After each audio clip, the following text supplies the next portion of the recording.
Salut à tous, j'espère que vous allez très bien. En ce moment, le biathlon bat son plein avec les championnats d'Europe, bientôt les championnats du monde également. Mais il y a également une discipline parallèle au biathlon qui est en train de se développer sur ces dernières années, dont on parle un petit peu moins, et dont les championnats du monde vont débuter aussi prochainement. C'est le para-biathlon, le biathlon pour les handicapés. Avec donc les championnats du monde à Pokluka qui vont avoir lieu du 6 au 9 février. Et donc je voulais en profiter pour vous faire une petite vidéo introductive sur ce qu'était le para-biathlon. Le parabiathlon, c'est quoi? On est parti.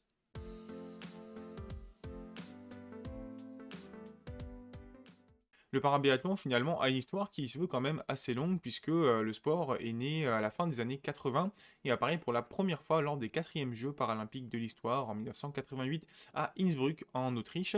Et ensuite, le parabiathlon va rester lors de l'ensemble de ces Jeux paralympiques et prendre une place de plus en plus prépondérante, puisque si on prend les Jeux paralympiques de Milan-Cortina en 2026 par exemple, eh bien, sur les 79 épreuves qui vont avoir lieu, il y en aura 18 en parabiathlon, 9 chez les filles, 9 chez les garçons, répartis dans 3 catégories différentes, je vous en parle un petit peu après. En parallèle, le circuit mondial de parabiathlon se développe petit à petit et il se concentrait notamment sur les World Para-Nordic Skiing Championship qui ont lieu depuis 1974 et que le parabiathlon a dû intégrer autour des années 90. J'ai pas trouvé l'année exacte malheureusement. Sachant que le parabiathlon, eh bien, il a un petit peu changé de main en termes de fédération ces dernières années, puisque pendant longtemps, c'était l'IPC, donc l'International Paralympic Committee, qui gérait le calendrier du parabiathlon. Depuis 2022, c'était un mix entre la FIS et l'IBU qui gérait le parabiathlon. Et puis depuis 2024, c'est uniquement l'IBU qui s'occupe d'organiser les championnats du monde et la Coupe du Monde qui a lieu cette année. Pour information, les parabiathlètes font très souvent du para-ski de fond également, ce qui permet de participer à plus d'épreuves. Et l'athlète français le plus connu, vous commencez je pense à le connaître, c'est Benjamin Davier qui a 35 ans et multiple champion olympique de parabiathlon et de para-ski de fond aussi. Et vous avez sûrement pour certains d'entre vous découvert lors d'un super live Twitch avec Domingo, dont je vous mets le lien dans la description. Le concept de parabiathlon, lui, je vais vous le détailler un petit peu maintenant, puisque si le concept de base ressemble beaucoup au biathlon, eh bien, il y a quand même quelques différences dues au fait qu'il faut s'adapter au handicap des athlètes. On a toujours le concept de boucles de 2 à 2,5 km qui sont entrecoupées de tirs, mais la partie fond, par exemple, elle se fait à ski ou éventuellement sur luge nordique, si bien qu'on va distinguer en fait 3 catégories de skieurs, les skieurs à luge, les skieurs debout et les skieurs guidés pour les déficients visuels. Mais en fait, il y a pas mal de sous-catégories. Je vous mets notamment le lien d'un site sur Wikipédia qui définit un petit peu toutes les sous-catégories. On a de B1 à B3 et de LW2 à LW12 qui sont acceptés. Les armes, de leur côté, elles ne sont pas portées durant la partie ski de fond et elles sont fournies uniquement lors du passage sur le pas de tir. Le tir, lui, il se fait uniquement en position allongée. Il n'y a pas de tir debout. Et pour les parabiathlètes qui n'auraient plus que l'usage d'un seul membre, d'un seul bras, eh bien, c'est possible de mettre une potence qui va permettre de tenir la carabine. Il y a également pour les déficients visuels la possibilité d'utiliser une carabine laser avec un guidage audio au lieu de la carabine à plomb comme ce qu'on peut voir en biathlon classique ou sur les autres catégories de parabiathlon. Et en fait, au-delà des temps qui sont réalisés pour ces épreuves individuelles, eh bien, on va également appliquer des coefficients en fonction du niveau de handicap de chaque parabiathlète.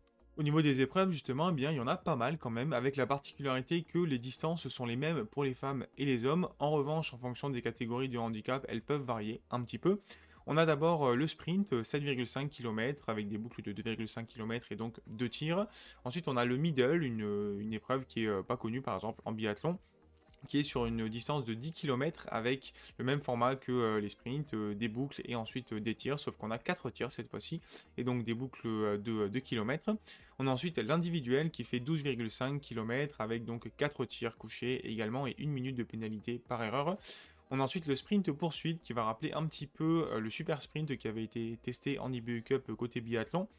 On a d'abord une qualif en format sprint avec 3,6 à 4,2 km et 2 tirs au milieu de tout ça avec des pénalités de 15 secondes.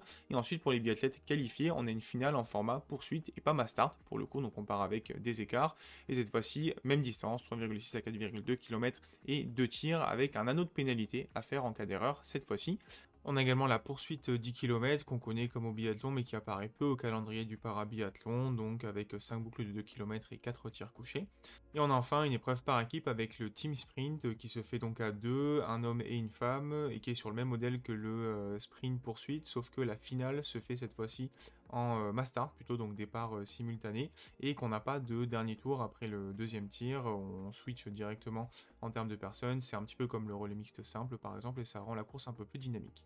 Cette saison 2024-2025, c'est un petit peu un tournant pour le parabiathlon quand même, puisque l'IBU ayant repris le contrôle complet des compétitions au niveau international, eh bien, on a une Coupe du Monde qui a pu voir le jour avec un calendrier défini et bien médiatisé. On a donc une première édition avec 3 étapes de Coupe du Monde et des championnats du monde qui vont se dérouler donc à Pokljuka dans quelques jours, du 6 au 9 février, avec 3 épreuves qui seront l'individuel, le sprint et le sprint poursuite. Voilà, c'est une super nouvelle. Du point de vue de la comptabilisation des points en Coupe du Monde, eh bien, le règlement de l'IBU a défini le tableau suivant qui en fait va donner des points en fonction du nombre de parabiathlètes qui participent aux courses. Vous voyez que de 1 à 4 parabiathlètes, eh bien, chacun va marquer pas mal de points. Et ensuite, à partir de 5 parabiathlètes ou plus, eh bien, on a un classement qui va donner des points du 1er au 30e avec un minimum de 22 points. On a évidemment une Coupe du Monde individuelle, mais également une Coupe du Monde des nations, où chaque parabiathlète va marquer des points pour sa nation.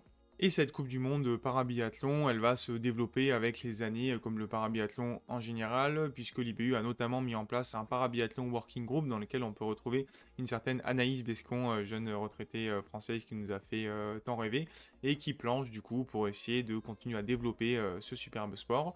Et donc ça me permet de terminer cette première vidéo introductive sur le parabiathlon. J'espère qu'elle vous aura plu et que vous aurez appris pas mal de choses sur le sujet. Moi, je tiens vraiment à féliciter ces parabiathlètes, en général les personnes qui font du handisport, puisque déjà faire du sport c'est super bien, mais quand on connaît les galères que peuvent connaître les athlètes handicapés, voilà, arriver à continuer à en faire et à en faire en compétition, voilà, je trouve ça magnifique. Il y a énormément de superbes histoires à raconter autour de ça, donc bravo à eux. Ce qu'on peut regretter, c'est que ce ne soit pas encore suffisamment télévisé. J'ai pas trouvé d'informations particulières sur de la retransmission des championnats du monde de parabiathlon, mais ce sera au moins à suivre sur le site de l'EBU et c'est déjà un début. J'espère que le parabiathlon va se développer comme l'handisport au global. Si la vidéo vous a plu, eh bien n'hésitez pas, comme d'habitude, à la liker, la partager, me laisser un petit commentaire et vous abonner à la chaîne. Je termine avec une petite question. Est-ce que vous souhaiteriez en savoir un petit peu plus encore sur le parabiathlon? Si je faisais d'autres vidéos, est-ce que ça vous intéresserait? Répondez-moi en commentaire et je vous souhaite une très belle journée. Je vous dis à très bientôt pour parler biathlon. Ciao, ciao.